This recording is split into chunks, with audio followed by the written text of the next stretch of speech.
दूर एक गांव में एक आदमी अपनी बीवी के साथ रहा करता था। उन दोनों के घर के पास एक बहुत खूबसूरत और एक बड़ा बाग था,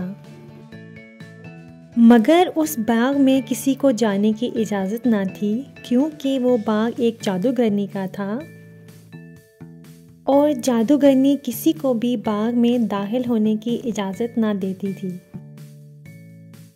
इस आदमी की बीवी जो माँ बनने वाली थी, एक दिन उसने अपने शौहर से ख्वाहिश का इजहार किया। उसे जादूगरनी के बाग से एक खूबसूरत फूल चाहिए। उसके शौहर ने अपनी बीवी की ख्वाहिश का एहतराम करते हुए वो जादूगरनी के बाग में चला गया और वहाँ से उसने एक फूल तोड़ दिया। उस आदमी ने जादूगरनी के बाग से जो फूल तोड़ा था, उस फूल का नाम था रपुंज़ेल।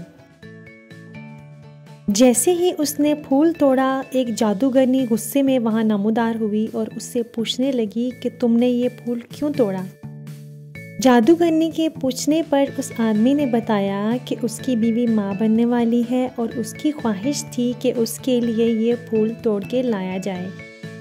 उसकी बात सुनने के बाद जादूगरनी गुस्से में बोली कि मैं तुम्हारा बच्चा तुमसे छीन लूँगी, क्योंकि तुमने मेरे बाग से मेरा फूल तोड़ा है। थोड़े टाइम के बाद उस आदमी और उसकी बीवी को अल्लाह ने एक खूबसूरत बेटी से नवाजा। एक रात वो आदमी और उसकी बीवी सो रहे थे कि वो जादूगरनी उनके घर में दाखिल हुई और उसने उनकी बेटी को उठा लिया और वहाँ से भाग गई।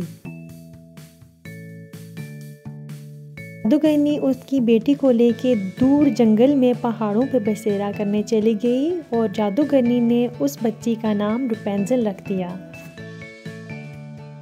यूं कहीं साल गुजर के अब रपुंज़ेल 13 साल की हो चुकी थी।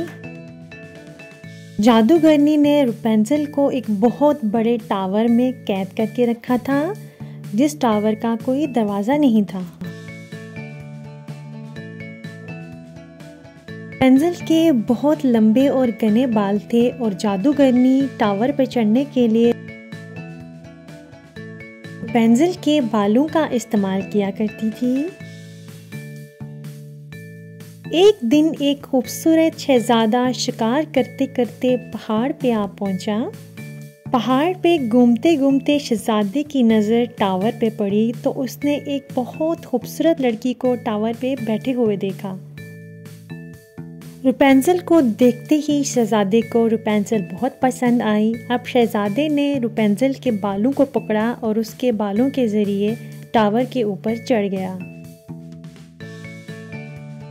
रपुंज़ेल को भी शहजादा बहुत पसंद आया। शहजादा और रपुंज़ेल दोनों ने एक दूसरे के साथ बहुत अच्छा वक्त गुजारा, बहुत सारी बातें की। रपुंज़ेल ने शहजादे को बताया कि कैसे एक जादूगरनी ने उसको कैद किया हुआ है। रपुंज़ेल ने शहजादे से कहा कि जादूगरनी के आने से पहले तुम्हें यहाँ से जाना होगा। शहजादे ने रपुंज़ेल से वादा किया कि वो रपुंज़ेल को यहाँ से लेकर जाएगा और उसकी मदद ज़रूर करेगा। शहजादा रपुंज़ेल से वादा करके महल की तरफ वापस लौट आया। जैसे ही जादूगरनी घर वापस आई, उसको पता चल गया कि यहाँ पर कोई आदमी आया हुआ था। इस पर जादूगरनी शदीद गुस्सा हुई और रपुंज़ेल पे आग बगोला हो गई। जादूगरनी ने रपुंज़ेल के बालों को काट डाला और रपुंज़ेल को बुरी तरह मार पीट के एक अलमारी के अंदर बंद कर दिया। अब शहजादा जब दूसरी बार रपुंज़ेल से मिलने और उसको बचाने के लिए टावर की तरफ आया, जादूगरनी ने चालाकी से रपुंज़ेल के बालों को नीचे फेंका और शहजादे को ऊपर बुलाने की कोशिश की ताकि वो उसको मार सके। शहजादा जादूगरनी की चालाकी को समझ गया और उसने बालों को नीचे से जोर से अपनी तरफ खींचा। देख के खींचने पर जादूगरनी बालों समेत बुरी तरह जाके टावर से ज़मीन पे लगी और जंगल की तरफ जान बचाकर भाग गई। अब शहजादा टावर के अंदर दाखिल हुआ और उसने रुपेंजल को अलमारी में से बाहर निकाला। शहजादा रुपेंजल को अपने साथ लेकर शाही महल की तरफ चल पड़ा। शाही महल में पहुंचते ही शहजादे ने रुपेंजल से धूमधाम से शादी की और वो दोनों हंसी खुशी जिंदगी गुजारने लगे।